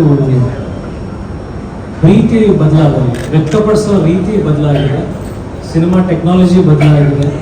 ಬಟ್ ಆ್ಯಸ್ ಅನ್ ಆರ್ಟಿಸ್ಟ್ ಆ ಟೆಕ್ನಾಲಜಿನ ತಲೆಯಲ್ಲಿ ಇಟ್ಕೊಂಡು ಆ್ಯಕ್ಟ್ ಮಾಡಲ್ಲ. ಸೊ ಟೆಕ್ನಿಕಲ್ ಪಾರ್ಟ್ ಏನೇ ಇದ್ರೂ ಅಫ್ಕೋರ್ಸ್ ಅವ್ರ ಜವಾಬ್ದಾರಿ ಆಗಿರುತ್ತೆ. ಅಂದರೆ ಒಂದು ಟೆಕ್ನಿಕಲ್ ಐಡಿಯಾ ಇರುತ್ತೆ ಅಷ್ಟೇ. ಅಂದರೆ ಎಷ್ಟು ಕ್ರಿಸ್ಪಾಗಿ ವಿಚಾರನ ಹೇಳ್ತಾ ಇದ್ದಾರೆ ಅಥವಾ ಲೈಟಿಂಗ್ ಪ್ಯಾಟರ್ನ್ಸ್ ಹೇಗಿದೆ, ಕೆಲವೊಂದು ಮೈನ್ಯೂಟ್ ಟೆಕ್ನಾಲಜಿ ಬೇಸಿಕ್ ಥಿಂಗ್ಸ್ನ ನಾವು ತಲೆಯಲ್ಲಿ ಇಟ್ಕೊಂಡಿರ್ತೀವಿ ಹೊರತು ಒಬ್ಬ ಕಲಾವಿದನಾಗಿ ಅದು ಯಾವುದೇ ಕಾಲಘಟ್ಟ ಆಗಿರಲಿ ಆ ಪಾತ್ರ ನಾನು ಪ್ರಿಪೇರ್ ಆಗೋ ರೀತಿ ಯಾವಾಗಲೂ ಅದು ಸೇಮ್ ಆಗಿರುತ್ತೆ. ಅಂದರೆ ಅವತ್ತಿನ ಕಾಲದಲ್ಲೂ ಹಾಗೆ ಇತ್ತು, ಇವತ್ತಿನ ಕಾಲದಲ್ಲಿ ಅಫ್ಕೋರ್ಸ್ ರೀಲ್ನಲ್ಲಿ ನಾವು ಬಂದಿದ್ದಂದರೆ ರೀಲ್ ಯಾರಲ್ಲಿ ಹೆಂಗಿರ್ತದೆ ಅಂದರೆ ನಮ್ಮ ಪ್ರಿಪರೇಷನ್ ಕ್ಯಾಮ್ರಾ ಮುಂದೆ ಬಂದು ನಿಲ್ತಾ ಇದೀವಿ ಅಂದರೆ 1 more ಟೇಕ್ ಹೋಗ್ಬಾರ್ದು, ಅದು ಆಸಿಸ್ಟ್ ಹಂಗೆ ಬಂದ್ಬಿಟ್ಟಿದೆ. ಇವತ್ತಿನ ಅಫ್ಕೋರ್ಸ್ ನೀವು ಹೇಳಿದ್ರೆ ಒಂಚೂರು ಚೇಂಜಸ್ ನೋಡ್ತೀನಿ ನಾನು ಈಗಿನ ಕಲಾವಿದರಲ್ಲಿ. ಪ್ರಿಪರೇಷನ್ ಮತ್ತು ಫಿಯರ್, ಭಯ ಅನ್ನೋದಿರುತ್ತಲ್ಲ. ಒಬ್ಬ ಡೈರೆಕ್ಟರ್ ಭಯ ಕೊಡ್ತಾನೆ ಅಥವಾ ಒಬ್ಬ ಪ್ರೊಡ್ಯೂಸರ್ ಅನ್ಕೊಂಡ್ಬಿಡ್ತಾರೆ ನಾಳೆ ದಿನ ನಾನು ಜಾಸ್ತಿ ಟೆಕ್ಸ್ಟ್ ತೊಗೊಂಡ್ಬಿಟ್ರೆ ಕೆಲಸ ಸಿಗುತ್ತೋ ಇಲ್ಲ, ಅವತ್ತು ರೀಲ್ ತಿಂತಾನೆ ಗೊತ್ತಾಗಲಾಗಿಲ್ಲ ಅಂತ ಇದ್ದಾರೆ. ಸೊ ನಮಗೆ ಆ ಫಿಯರ್ ಅದು ನಮ್ಗೆ ಬಂದ್ಬಿಟ್ಟಿದೆ. ಆ ಪ್ರಿಪ್ರೇಷನ್ ಅದು ಅಳವಡಿಸ್ಕೊಂಡ್ಬಿಟ್ಟು ಬೈ ನೇಚರ್ ಆಗ್ಬಿಟ್ಟಿದೆ. ಶಿಸ್ತುಬದ್ಧವಾಗಿ ಪ್ರಿಪೇರ್ ಆಗಿ ಆ ಡೈಲಾಗ್ಸ್ ಕರೆಕ್ಟಾಗಿ ತಿಳ್ಕೊಂಡು ಆ ಟೋನ್ ಆಫ್ ಡೈಲಾಗ್ಸ್ ಒಂದೊಂದು ವರ್ಡ್ ಮೇಲೆ ಎಷ್ಟು ಪ್ರೆಷರ್ ಹಾಕ್ತಾ ಇದೀವಿ ಅದನ್ನು ನಾವು ತಿಳ್ಕೊಳ್ದೆ ಪ್ರಾಕ್ಟೀಸ್ ಮಾಡಿದ್ರೆ ಕ್ಯಾಮ್ರಾ ಮುಂದೆ ಬರಲ್ಲ. ಸೊ ಪ್ರಿಪರೇಷನ್ ವೈಸ್ ಹೋದರೆ ಅಫ್ಕೋರ್ಸ್ ನಾನು ಎಲ್ಲ ಸಿನಿಮಾಗಳು ಅಣ್ಣವ್ರದ್ದು ಎರಡು ಕನಸು, ವಿಷ್ಣು ಸರ್ ಕೆಲವೊಂದು ಸಿನಿಮಾ, ಅನಂತನಾಗ್ ಸರ್ ಕೆಲವೊಂದು ಸಿನಿಮಾಗಳು, ಆಮೇಲೆ ನಮ್ಮ ತಂದೆಯದು ಹಳೆಯ ಆಲ್ಬಮ್ಗಳು, ಫೋಟೋಸ್ಗಳು, ಅದಕ್ಕೆ ನನ್ನ ಕಾಸ್ಟ್ಯೂಮ್ಸ್ ಹೋಲಿಕೆ ಆಗ್ತದೆ. ಈ ಥರದ್ದೆಲ್ಲ ಚಿಕ್ಕ ಪ್ರಿಪ್ರೇಷನ್ಸ್. ಅಂದರೆ ಒಂದಿನದ ಮುಗಿದಿಲ್ಲ. ಯಾವತ್ತೋ ಒಂದಿನ ನಾಳೆ ಏನು ಸೀನ್ ಮಾಡ್ತೀವಿ ಅಥವಾ ಇವತ್ತು ಏನು ಮಾಡಿ ಹೋಗಿದ್ವಿ ಕೆಲವೊಂದ್ಸಲ ಅದು ಕಾಡ್ತಾ ಇರುತ್ತಲ್ಲ, ಅದು ಮತ್ತೊಂದ್ಸಲ ಮೆಲ್ಕ್ ಹಾಕೋದು. ಅದು ಥ್ರೂ ಔಟ್ ಇಲ್ಲಿ ಲಾಸ್ಟ್ ಡೇವರೆಗೂ ಅದು ನಡೀತಾನೆ ಇತ್ತು, ಅದು ಪ್ರೊಸೆಸ್ ಮುಗಿದಿಲ್ಲ. ಬಟ್ ಅರ್ಧ ಕೆಲಸ ಇವ್ರ ಕಡೆಯಿಂದ ಆಗೋದು ಪ್ರಿಪ್ರೇಷನ್. ನಾವು ಜಸ್ಟ್ ಕಲಾವಿದಕ್ಕೆ ಒಂದು ಚೂರು ಫ್ಲೇವರ್ ಆ್ಯಡ್ ಮಾಡಿರ್ತೀವಿ ಕೆಲವೊಂದು ಸಲ. ಸೊ ಟೆಕ್ನಿಷಿಯನ್ಸ್, ಕಾಸ್ಟ್ಯೂಮ್ ಡಿಸೈನರ್ ಅರ್ಧ ಆ ಕಾಸ್ಟ್ಯೂಮ್ ಹಾಕೊಂಡು ಕೂಡಲೇ ಗೊತ್ತಿಲ್ಲದೇನೆ ಸೂಪರ್ ಅಂದರೆ ನಾನು ಇಷ್ಟು ಪ್ರಿಪೇರ್ ಆಗಿದ್ದೆ ಆ ಬಟ್ಟೆ ಆ ಪರ್ಫೆಕ್ಷನ್ ಹಾಕೊಂಡ್ಮೇಲೆ ಇವ್ರು ಹೆಂಗೆ ಇರ್ತಾ ಇದ್ರು ಅಂದ್ರೆ ನಮ್ಮ ರಂಜಿತ್ ಅವರು ವಾಚ್ ಈ ಕಡೆ ಡೈಲ್ ನೋಡೋದು, ಈ ಕಡೆ ಅಲ್ಲ, ಮಾತಾಡ್ತಾ ಹಿಂಗೆ ತಿರುಗಿಸ್ಬಿಟ್ರೆ ಹಿಂದೆ ಇವರು ಬಾಡಿ ಗಾರ್ಡ್ ಥರ ಇರ್ತಾರೆ. ಅಜಯ್ ಸರ್ ವಾಚ್ ಯಾವುದೋ ಒಂದು ಬಟನ್ ಬಿಚ್ಬಿಟ್ಟು ಅದನ್ನ ಒಳಗಡೆ ಒಂದು ಗೋಲ್ಡ್ ಚೈನ್ ಹಾಕ್ಬಿಟ್ರೆ ಸರ್ ತಲೆ ಹಿಡಿಯುತ್ತೆ ಅಂತ ಆ ಥರ. ಸೊ ಅರ್ಧಕ್ಕರ್ಧ ಆ ಕಾಸ್ಟ್ಯೂಮ್ಸು, ಮೇಕಪ್ಪು, ಸೆಟ್ ವರ್ಕ್, ಆ ವಾತಾವರಣ ನಾವು ಬೆಳಿಗ್ಗೆ ರೆಡಿಯಾಗಿ ಮೇಕಪ್ ಹಾಕೊಂಡು ಬರ್ತಿದ್ದೇನೆ ಗೊತ್ತಿಲ್ಲದೇ ನಮಗೆ ಪ್ರಿಪ್ರೇಷನ್ ಕೊಟ್ಬಿಡೋದಕ್ಕೆ. ಸೊ ಎಲ್ಲ ಆಯಾಮಿಂದ ಅದು ನಮ್ಮ preparation plus atmosphere preparations help me and ಎಲ್ರಿಗೂ ಆ ಥರದ್ದು ಒಂದು ಸಹಕಾರ ಬೇಕು. ಆ ಪಾತ್ರದ ಬಾಡಿ ಲ್ಯಾಂಗ್ವೇಜ್ ಅಥವಾ ಮ್ಯಾನರಿಸಮ್ ಆ ಒಂದು ಕಾಲಘಟ್ಟನೇ ಎಕ್ಸಿಕ್ಯೂಟಿವ್ ಮಾಡ್ತಾರೆ. ಹೌದು, ಖಂಡಿತ. ಮಾತಾಡೋ ಶೈಲಿ ಕೂಡ ಸ್ಪಷ್ಟತೆ, ಎಷ್ಟು ಪಾಲಿಶ್ ಕೊಡ್ತಾ ಇದ್ರು ಮಾತಿಗೆ, ಅದೆಲ್ಲ ಕೂಡ ತುಂಬ ಡಿಟೇಲಿಂಗ್ ಆಗಿ ಮಾಡಿದ್ದಾರೆ. ಅಷ್ಟು ದೊಡ್ಡ ಲೇಖಕಿಯರ ಒಂದು ಕಾದಂಬರಿ ತಗೊಂಡ್ರೆ ನಿಮ್ಗೆ ಎಷ್ಟು ಖುಷಿ ಕೊಡ್ತಾರೆ? ತುಂಬ ಖುಷಿ ಆಯಿತು. ಇವರು ಕಾದಂಬರಿ ಕೊಟ್ಟರು ಫಸ್ಟ್ ನನಗೆ ವಸಂತ ಒಂದು ಪ್ರಿಂಟ್ ತಂದು ಕೊಟ್ಟರು. ನಾನು ಆಫೀಸಿಂದ ಮನೆ ತುಂಬ ಹತ್ತಿರ ಆಯಿತು. ಹೋಗಷ್ಟರಲ್ಲಿ ಒಂದು 2 ಪೇಜ್ ಹೋಗುತ್ತೆ ನಾನು ಕಾರಲ್ಲಿ ಕೂತ್ಕೊಂಡು. ವಿಷಯ ಇಂಟ್ರೆಸ್ಟ್ ಅಂದರೆ ಪಾತ್ರ ಇಮಿಡಿಯೇಟ್ಲಿ ಇಂಟ್ರೆಸ್ಟಿಂಗ್ ಅನ್ಸಕ್ಕೆ ಸ್ಟಾರ್ಟ್ ಆಯಿತು, ಎಷ್ಟು ಸ್ವೀಟ್ ಆಗಿರಲಿಲ್ಲ. ಬಟ್ ನಾನು ಓದಿ ಡಿಸೈಡ್ ಮಾಡೋದಕ್ಕಿಂತ ನಮ್ಮ ತಾಯಿ ಕೊಟ್ಟೆ. ಅಮ್ಮ ಇದು ಓದು ಅಂತ. ಯಾಕೆ ಏನಂತ ಕೇಳಿದ್ರೆ ಓದ್ಬಿಟ್ಟು ಹೇಳು ಅಂತ. ಅವ್ರು ರಾತ್ರಿ ಎಲ್ಲ ಕುತ್ಕೊಂಡು ಪಾಪ ಓದಿದ್ರು. ಓದ್ಬಿಟ್ಟು ಬೆಳಿಗ್ಗೆ ಹೇಳಿದ್ರೆ ಏನು ಹೇಳಿದ್ರೆ ಇಲ್ಲ ಸಿನಿಮಾ ಮಾಡ್ಬೇಕಂತಿದೆ ಅಂತ. ಕಥೆ ಚೆನ್ನಾಗಿದೆ, ಪಾತ್ರ ಚೆನ್ನಾಗಿದೆ, ಸಿನಿಮಾ ಹೆಂಗಾಗುತ್ತೆ ಅಂತ ಹೇಳಿ ಪಾತ್ರ ನೋಡೋದು. ನಾನು ಮತ್ತೆ ಅದನ್ನು ಓದಿದೆ, ನನಗೂ ಇಷ್ಟ ಆಯಿತು. ಆಮೇಲೆ ಮಂಜು ಸರಿಗೆ ಮತ್ತು ಎಲ್ಲೋ ಯಾಕೆಂದ್ರೆ ಆ ಥರ ಕಾಲಘಟ್ಟ ಸಿನಿಮಾ ಮಾಡ್ಬೇಕಾದ್ರೆ ಯಾವ ನಿರ್ದೇಶಕ ನಿಮ್ಮ ತಲೆಯಲ್ಲಿ ಇದ್ರು ಅವ್ರು, ಯಾಕೆಂದರೆ ಅವ್ನ ಕಾಲಘಟ್ಟ ಬರುತ್ತೆ, ಯಾವ ಸಿನಿಮಾ ನೆನಪಾಗುತ್ತೆ, ಯಾವ ಶಾರ್ಟ್ ಇದ್ದಾರೆ, ಯಾವ ಕ್ಲಿಕ್ ಮಾಡ್ಬೇಕಾದ್ರೆ ಆ ಥರ ತಲೆ ಬಂದಿದ್ದು ಯಾವುದು ಸರ್? ಆ್ಯಕ್ಚುಲಿ ನಿಜವಾಗಿ ಹೇಳ್ಬೇಕಂದ್ರೆ ಆ ಡೈರೆಕ್ಟರ್ಸ್ನೆಲ್ಲ ನಾವು ಹತ್ರಕ್ಕೂ ನಾವು ಟಚ್ ಮಾಡೋಕ್ಕಾಗಲ್ಲ ಸರ್. ಆ್ಯಕ್ಚುಲಿ ಅವರು ಕೊಡ್ತಿದ್ದೆಲ್ಲ ನಾವು ಸತ್ಯವಾಗಿ ಹೇಳ್ಬೇಕಂತಂದರೆ ಇನ್ನು ಆರ್ಟಿಸ್ಟ್ಗಳನ್ನ ಇವ್ರನ್ನ ನೋಡಿ ಈ ಥರದ್ದು ಮಾಡ್ಬೋದು ಅನ್ನೋ ಥರದ್ದು ಏನೋ ಒಂದು ಯೋಚನೆ ಮಾಡಿದ್ವಿ ಆ್ಯಕ್ಚುಲಿ. ಸರ್ ಆವತ್ತಿನ ಡೈರೆಕ್ಟರ್ಸ್ ಬಗ್ಗೆ ಅಥವಾ ಅವ್ರನ್ನ ಕಂಪೇರ್ ಮಾಡ್ಕೊತೀನಿ ಅಥವಾ ಅವ್ರನ್ನ ಇನ್ಸ್ಪೈರ್ ಮಾಡ್ಕೊಂಡು ಮಾಡ್ತೀನಿ ಅಂತ ಹೇಳ್ಕೊಳಕ್ಕೆ ನನಗೆ ಸಿಕ್ಕಾಪಟ್ಟೆ ಭಯ ಇದೆ ಸರ್ ಆ್ಯಕ್ಚುಲಿ. ಯಾಕಂದರೆ ನಾನು ಯಾರ್ದೋ ಒಂದು ಹೆಸರು ತಗೊಂಡೆ ಅಂತ ಅಂದರೆ ನಾನು ಅಟ್ಲೀಸ್ಟ್ ಒಂದು ಸಾಧಿಸ್ಬೇಕಾದಷ್ಟಾದರೂ ಅವ್ರ ಹತ್ರ ರೀಚ್ ಆಗಿರ್ಬೇಕು ಆ್ಯಕ್ಚುಲಿ. ಅಷ್ಟು ಯೋಗ್ಯತೆ ನಮಗಿಲ್ಲ ಸರ್ ಆ್ಯಕ್ಚುಲಿ. ಒಂದು ನಾವು ಆರ್ಟಿಸ್ಟ್ಗಳನ್ನ ಅಬ್ಸರ್ವ್ ಮಾಡಿದ್ವಿ. ಅದನ್ನ ಅಜಯ್ ಸರ್ ಮತ್ತು ಮಿಶಾ ಅವರು ಮತ್ತು ಎಲ್ಲ ಯಾರ್ಯಾರು ಇದ್ದಾರೆ ಎಲ್ಲರಿಗೂ ಒಂದಷ್ಟು ಪ್ರಿಪ್ರೇಷನ್ಸ್ ಕೊಟ್ವಿ. ಅದ್ರ ಮೇಲೆ ಆ ಬೇಸ್ ಮೇಲೆ ಅದೇ ಹೇಳ್ದಂಗೆ ಸರ್, ಇವತ್ತೊಂದು ಟೆಕ್ನಾಲಜಿಗೆ ತರಬೇಕಿತ್ತು ಆ್ಯಕ್ಚುಲಿ ಸಿನಿಮಾನ. ಇವತ್ತೊಂದು ಪ್ರೇಕ್ಷಕರಿಗೆ ಮುಟ್ಟಿಸ್ಬೇಕಿತ್ತು ಈ ಸಿನಿಮಾನ. ಜೊತೆಗೆ ಅವತ್ತೊಂದು ಎಸೆನ್ಸ್ ಇರಬೇಕಿತ್ತು. ಸೊ ಇದು ಹೆಂಗೆ ಅಂದರೆ ದೇಹ ಇವತ್ತೊಂದು, ಹೃದಯ ಅವತ್ತೊಂದು. ಸೊ 100% ಇಂಥ ನಿರ್ದೇಶಕನ ಮೈಂಡಲ್ಲಿ ಇಟ್ಕೊಂಡು ಕೆಲಸ ಮಾಡಿದೆ ಅಂತ ಹೇಳ್ಕೊಡುವಷ್ಟು ಯೋಗ್ಯತೆಯೂ ಇಲ್ಲ, ಅಷ್ಟು ಧೈರ್ಯನೂ ಇಲ್ಲ. ಕ್ಷಮಿಸಿ, ಶೂಟಿಂಗ್ ಇದ್ದಿದ್ದರಿಂದ ಸ್ವಲ್ಪ ತಡವಾಯಿತು ಬರೋದಕ್ಕೆ.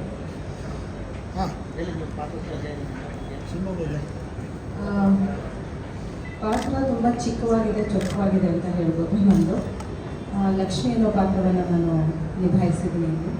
ನನಗೆ ಮಂಜು ಸರ್ ಈ ಪಾತ್ರದ ಬಗ್ಗೆ ಹೇಳಿದಾಗ ತುಂಬ ಇಷ್ಟ ಆಯಿತು. ಆ್ಯಂಡ್ ಪ್ರೀತಿ ಯಾವ ಕಾಲಘಟ್ಟದಲ್ಲೂ ಏನು ಬದಲಾಗೋದಿಲ್ಲ. ಅದನ್ನು ತೋರಿಸೋ ರೀತಿ ಬದಲಾಗಿರ್ಬೋದು ಅಷ್ಟೇ ಹೊರತು ಪ್ರೀತಿ ಆಗಿನ ಕಾಲಕ್ಕೂ ಈಗಿನ ಕಾಲಕ್ಕೂ ಎಲ್ಲ ಒಂದೇ ಇದೆ. ಆದರೆ ಅದು ತುಂಬ ಅದು ಸಹಜ ಪ್ರೀತಿ, ಅಲ್ಲಿ ತೋರಿಕೆ ಇಲ್ಲ. ಅಂಥ ಒಂದು ಪಾತ್ರವನ್ನು ಮತ್ತು ನನ್ನ co artist Ranganna Raghu sir ಜೊತೆ ಆ್ಯಕ್ಟ್ ಮಾಡಿದ್ದೀನಿ. ಸೊ ಈಗಾಗಲೇ ನಿಮಗೆ ಗೊತ್ತಿದೆ, ಸಾಕಷ್ಟು ಸಿನಿಮಾಗಳಲ್ಲಿ ನಾನು ಅವರು ಅಭಿನಯಿಸಿರುವಂಥ, ಒಟ್ಟಿಗೆ ಅಭಿನಯಿಸಿರುವಂಥ ಸಿನಿಮಾಗಳಲ್ಲಿ ತುಂಬ ಚೆನ್ನಾಗಿ ಮೂಡ್ ಬಂದಿದೆ. ಸೊ ಈ ಸಿನಿಮಾ ಕೂಡ ಹಾಗೇ ಒಂದು 3 ದಿನ ಕಾಲ ಅಷ್ಟೇ ನಾನು ಈ ಸಿನಿಮಾದಲ್ಲಿ ಕೆಲಸ ಮಾಡಿದ್ದು. ತುಂಬ ವಿಭಿನ್ನವಾದ ಪಾತ್ರ ಅನ್ನೋದಕ್ಕಿಂತ ಹೆಚ್ಚಾಗಿ ತುಂಬ ಪ್ರೀತಿಯಿಂದ ಇರುವಂಥ ಒಂದು ಗಂಡ ಹೆಂಡತಿ, ಅವರಿಬ್ಬರ ಮಧ್ಯದಲ್ಲಿ ಒಂದು ಸಹಜವಾದ ಪ್ರೀತಿ ಇರುತ್ತೆ. ಸೊ ಅದು ಎಲ್ಲೋ ಒಂದು ಕಡೆ ಚಿತ್ರದ ನಾಯಕ ನಾಯಕಿಗೂ ಇನ್ಸ್ಪೈರ್ ಆಗುವಂಥ ಒಂದು ಪಾತ್ರ ಅಷ್ಟೇ. ಒಂದು ದೊಡ್ಡ ಇಂಪ್ಯಾಕ್ಟ್ ಕೊಡುವಂಥ ಒಂದು ಪಾತ್ರ. ಸೊ ಖುಷಿ ಆಯಿತು ನನಗೆ ಈ ಕೆಲಸ ಮಾಡಿದ್ದು. ಚಿಕ್ಕ ಪಾತ್ರ ಆದ್ರೂ ನಾನು ಯಾವಾಗಲೂ ಅದೇ ಹೇಳೋದು, ನನಗೆ ಒಂದು ಸೀನ್ ಇದ್ರೂ ಅದು ಪರ್ಫಾರ್ಮ್ ಮಾಡೋದಕ್ಕೆ ಒಬ್ಬ ಆರ್ಟಿಸ್ಟ್ಗೆ ಸಿಗಬೇಕಾದಂಥ ಪಾತ್ರಗಳು. ಸೊ ಅಂಥ ಒಂದು ಪಾತ್ರ ನನಗೆ ಈ ಸರಳ ಸುಬ್ಬರಾವಲ್ಲಿ ಸಿಕ್ಕಿದೆ. ಈಗಾಗಲೇ ನೀವು ನೋಡಿರಬೇಕು, ಸಾಕಷ್ಟು ಚೆನ್ನಾಗಿ ಪ್ರಮೋಷನ್ಸ್ ಕೂಡ ಮಾಡ್ತಾ ಇದ್ದಾರೆ. ಅದರಲ್ಲೇ ಗೊತ್ತಾಗುತ್ತೆ ಈ ಪ್ರೀತಿಯ ಸ್ವಾದನ ಎಲ್ಲರೂ ನಾವು ಅದನ್ನು ಅನುಭವಿಸ್ಬೇಕು ಅನ್ನೋ ಅಷ್ಟು ಚೆನ್ನಾಗಿ ಪ್ರಮೋಷನ್ಸ್ ನಡೀತಾ ಇದೆ. ಅಷ್ಟೇ ಚೆನ್ನಾಗಿ ಚಿತ್ರೀಕರಿಸಿದ್ದಾರೆ. ಸೊ ಇಲ್ಲಿ ನನಗೆ ವಾಟ್ ಎವರ್ ದ ಕ್ರೆಡಿಟ್ಸ್ ಅದು ನಮ್ಮ ಡೈರೆಕ್ಟ್ರಿಗೆ ಸೇರಬೇಕು. ಪ್ರತಿಯೊಂದೊಂದು ಎಷ್ಟು ನಗಬೇಕು, ಎಷ್ಟು ನಾವು ಎಕ್ಸ್ಪ್ರೆಷನ್ಸ್ ಕೊಡಬೇಕು, ಎಷ್ಟು ಮಾತಾಡಬೇಕು, ಯಾವ ರೀತಿ ಮಾತಾಡಬೇಕು, ನಮ್ಮ ಬಾಡಿ ಲ್ಯಾಂಗ್ವೇಜ್ ಪ್ರತಿಯೊಂದು ಪ್ರಿಸೈಸ್ ಆಗಿ ಅವ್ರು ಹೇಳ್ಕೊಟ್ಟಿರೋದಷ್ಟೇ ನಾನು ಮಾಡಿರೋದಿದ್ದೀನಿ. So I should really thank the whole team. Thank you. And ನನಗೆ ನಾನು 3 ದಿನ ಕೆಲಸ ಮಾಡೋದು ನನಗೆ ತುಂಬ ಅದೊಂದು ಇನ್ನೂ ಇವತ್ತಿಗೂ ಸುಮಾರು ಒಂದು ಈಗಾಗಲೇ 1 ವರ್ಷ 2 ವರ್ಷ ಆಗಿರ್ಬೋದು ನಮ್ಮ ಸಿನಿಮಾ ಇದಾಗಿ ಇವತ್ತಿಗೂ ಅದೊಂಥರ ಅಚ್ಚಹಸಿರಾಗಿ ಉಳಿದಿದೆ ಆ ಒಂದು ಪಾತ್ರ. ಸೊ ಒಳ್ಳೆಯದಾಗಲಿ ನಮ್ಮ ಇಡೀ ತಂಡಕ್ಕೆ, ಸರಳ ಸುಬ್ಬರಾವ್ಗೆ. ಅದಕ್ಕೆ ನಿಮ್ಮೆಲ್ಲರ ಸಪೋರ್ಟ್ ಬೇಕಾಗಿದೆ. Thank you. ಎಲ್ರಿಗೂ ನಮಸ್ಕಾರ. ನಾನು ಸಾಂಗ್ ರಿಲೀಸ್ ಟೈಮಲ್ಲೂ ಹೇಳಿದ್ದೆ, ತುಂಬ ಸಿನಿಮಾಗಳು ಮಾಡ್ತಿರ್ತೀವಿ, ಆದರೆ ಈ ಸಿನಿಮಾ ರಿಲೀಸ್ ನಾನು ತುಂಬ ಕಾಯ್ತಿದ್ದೀನಿ ಅಂತ. ಸುಮಾರು 2-3 ವರ್ಷ ಆಗಿರ್ಬೋದು, 2 ಇಯರ್ಸ್. ನಾನು ತುಂಬ ಕಾಯ್ತಿರೋ ಸಿನಿಮಾ ಯಾಕಂದರೆ ನಾನೊಬ್ಬಳು ಸಾಹಿತ್ಯ ಮಗಳು ಮತ್ತು ನನಗೆ ಸಾಹಿತ್ಯ ನಾವೆಲ್ಸು ನನ್ನ ದೊಡ್ಡ ಹಾಬಿ. ಕಾಲೇಜ್ ಟೈಮಲ್ಲೆಲ್ಲ. ಸೊ ಇದು ಈಗ ನಾವು ಎಷ್ಟೋ ಸಿನಿಮಾಗಳಿಗೆ ಕಮೆಂಟ್ಸ್ ಬರೋದನ್ನ ನೋಡಿದಾಗ ಬಿಡ್ರಿ ಹಿಂದಿನ ಸಿನಿಮಾ ಥರ ಬರೋದೇ ಇಲ್ಲ ಈಗ ಸಿನಿಮಾಗಳ ಕನ್ನಡದಲ್ಲಿ, ಆ ಥರದ್ದೆಲ್ಲ ತುಂಬ ಕಮೆಂಟ್ಸ್ಗಳನ್ನು ನಾವು ನೋಡಿದ್ದೀವಿ. ಹಿಂದೆ ನಾವೆಲ್ಸ್ ಬೇಸ್ಡ್ ಕಥೆಗಳು ಬರ್ತಾ ಇದ್ವು, ಸಿನಿಮಾಗಳು ಮಾಡ್ತಿದ್ರು ಅಂತ. ಈಗ ನನಗನ್ಸುತ್ತೆ ವಸಂತ ಗಾನದ ಮೂಲಕ ವಸಂತ ಕಾಲ ನಮ್ಮ ಕನ್ನಡ ಸಿನಿಮಾ ಇಂಡಸ್ಟ್ರಿಗೆ ಬಂದೇ ಬರುತ್ತೆ. ಯಾಕಂದರೆ ಇದ್ರ ಹಿಂದಿನ ಶ್ರಮ, ಕಥೆಯಂತೂ ಅದ್ಭುತ. ಯಾಕಂದ್ರೆ ತ್ರಿವೇಣಿಯವರು ಹೇಳಿರೋ ಕಥೆ ಅಂತಂದರೆ, ಅವ್ರು ಬರೆದಿರೋ ಕಥೆ ಅಂದರೆ ಅದಕ್ಕೆ ಮಾತೇ ಇಲ್ಲ. ಅದರ ಜೊತೆಗೆ ಅದರ ಹಿಂದಿನ ಶ್ರಮ, ಮಾತಿನ ಧಾಟಿ ಇರ್ಬೋದು, ಇದು ನಿರ್ದೇಶಕರ ಕೆಲಸ ಎಷ್ಟು ಇದೆಯೋ ಅಷ್ಟೇ ಒಬ್ಬ ಕಾಸ್ಟ್ಯೂಮ್ ಡಿಸೈನರ್ ಕೆಲಸ ಇದೆ, ಒಬ್ಬರು ಸೆಟ್ ಡಿಸೈನರು ಅವ್ರದ್ದು ಕೆಲಸ ಇದೆ.